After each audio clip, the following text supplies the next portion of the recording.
रेहाना और रवि की शादी के बाद रवि के पास कुछ नहीं था। रेहाना, तुमने मुझसे शादी करके एहसान किया है। मुझसे ज्यादा तो तुम कमाती हो। अरे तो क्या हुआ, एक दिन आएगा रवि कि तुम खूब पैसा कमाओगे। मुझे तुम पर पूरा विश्वास है। रवि और रेहाना खुद को स्टैंड करने के लिए पूरी मेहनत करते। रेहाना, मैं नौकरी नहीं करना चाहता हूँ।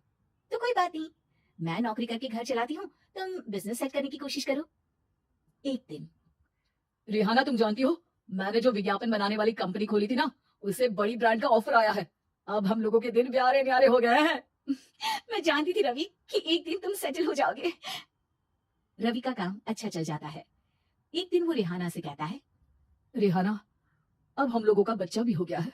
बहुत छोटा है वो, उसका ख्याल कैसे रखेंगे हम? कैसे क्या, मैं गांव से माँ को लेकर आ जाती हूँ। नौकरी से हाफ डे ले लिया करूंगी। अभी तो वो छोटा है, स्कूल जाने तक मैं मैनेज कर लूंगी। देखो रेहाना, मैं अब अच्छा कमा रहा हूँ। तुमको नौकरी करके परेशान होने की कोई जरूरत नहीं है। अरे कैसी बात कर रहे हैं, मैं अपनी लगी लगाई नौकरी कैसे छोड़ दूं? और मैंने तो सुना है हम लोगों को कुछ ही महीनों में सरकारी नौकरी मिल जाएगी। सरकारी नौकरी में कितना कमा लूंगी, उतने में तो मैं ड्राइवर रख लूंगा। रेहाना को रवि की बात का थोड़ा बुरा तो लगता है। कम से कम मेरी नौकरी की इतनी बेइज्जती मत करो।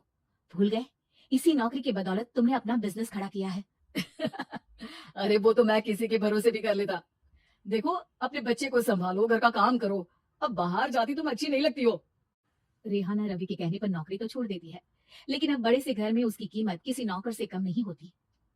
एक दिन रवि का दोस्त आता है। भाभी, हम लोग तो आपको तब से जानते हैं जब से आप लोग शादी होकर इस शहर में आए थे। आपकी बदौलत ही सारा बिजनेस खड़ा हुआ है। ये किस्मत तो आप ही की है भाभी। हाँ हाँ भाई, हमारी मेहनत तो कुछ है ही नहीं। अरे होगी, लेकिन भाभी की किस्मत के आगे कुछ नहीं। दोस्त वहां से चला जाता है, लेकिन रवि का गुस्सा सातवें आसमान में होता है। देखा कैसे बोल रहा था। अरे बिल्कुल अच्छा आदमी नहीं है ये। कैसी बात कर रहे हैं आप? प्रशांत भैया तो बहुत अच्छे इंसान है रवि। कैसे उन्होंने हमारे मुश्किल वक्त में हमारा साथ दिया था। अरे था पैसा तो साथ दिया, नहीं तो कौन पूछता है।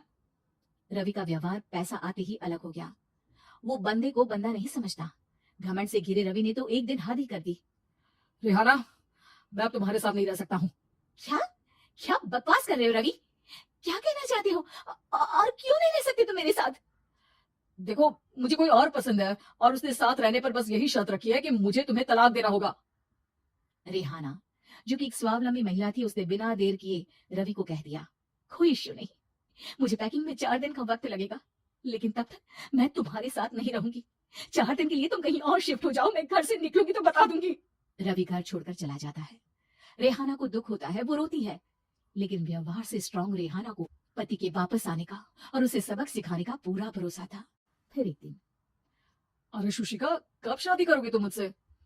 यार मैंने तो सोचा था तुम शादी से पहले मुझे विदेश लेकर जाओगी, महंगी कार दिलाओगी। अरे सब दिला दूंगा, लेकिन पहले मुझसे शादी तो कर लो। हाँ हाँ, क्यों नहीं।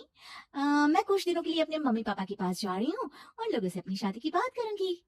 अरे सुशिका, कैसे रहूंगा मैं तुम्हारे बिना। अब तो शादी ही होने वाली है हम लोगों की। शुशिका रवि को छोड़कर चली जाती है। रवि घर आता है, जहाँ रेहाना को ना पाकर उसे सब अजीब लगता है। घर तो रेहाना के बिना कुछ नहीं है, बच्चे की याद भी आ रही है। चलो एक वीडियो कॉल कर लेता हूँ। रवि रेहाना को वीडियो कॉल करता है, लेकिन रेहाना फोन नहीं उठाती। रात को सोते वक्त मन कर रहा है मुन्ने को गले लगा लूं। चलो कोई ना, शुशिका से शादी के बाद मेरे और भी बच्चे होंगे। अगले दिन रवि ऑफिस जाता है, जहाँ टीना खड़ी होती है। सर, आपने अपने नए ऐड के लिए मॉडल की रिक्वायरमेंट डाली थी ना, मैं उसी के लिए आई हूँ। रवि टीना को देखकर खुश हो जाता है। अब शादी हो गई है तुम्हारी? नहीं सर, बस अच्छा सा हैंडसम और अमीर लड़का देख रहे हैं मेरे मम्मी पापा। रवि के दिमाग से तो टीना को देखकर शुशिका का ख्याल भी खत्म हो जाता है। अरे यार, ये लड़की मिल जाए, कितनी सुंदर है। शुशिका तो इसके आगे कुछ नहीं है। आ, क्या तुम्हें ऐसा नहीं लगता कि मुझसे मिलकर तुम्हारी ये खोज खत्म हो गई है? आप ना, आप तो 2 बच्चों की पापा लग रहे हैं। अरे नहीं नहीं, मेरी शादी तो हुई थी, लेकिन बीवी को किसी और से प्यार था, मुझे छोड़कर चली गई। खैर, टीना की दोस्ती रवि से हो जाती है, लेकिन 1 महीने बाद शुशिका रवि के पास वापस आती है। मेरे मम्मी पापा तुमसे मिलना चाहते हैं, लेकिन उन लोगों को ये मत बताना कि तुम पहले से शादीशुदा हो, और हाँ, शादी से पहले अपनी सारी प्रॉपर्टी तुमको मेरे नाम करनी होगी। अरे पागल, अब मैं तुमसे शादी ही नहीं करना चाहता। भला ऐसी लालची औरत से कौन शादी करेगा? तभी वहां टीना आ जाती है। रवि, ये पागल सी औरत कौन है? देखो तुमने ही कह दिया ना पागल, तो पागल ही है। पता नहीं कौन है, कह रही है शादी कर लो, लेकिन शादी से पहले अपनी सारी प्रॉपर्टी मेरे नाम कर दो। बोल तो सही रही है। वैसे तुम जानती हो, मेरी एक सहेली है, उसके पति ने उसे पैसा आते ही छोड़ दिया, जबकि उसको खड़ा करने वाली ही मेरी सहेली थी। और मुझे भी भरोसा नहीं है। अगर मैं भी तुमसे शादी करूंगी तो तभी जब तुम मेरे नाम अपनी सारी प्रॉपर्टी कर दोगी। अरे हाँ, क्यों नहीं, बिल्कुल कर दूंगा। रवि और टीना की शादी की तारीख तय हो जाती है।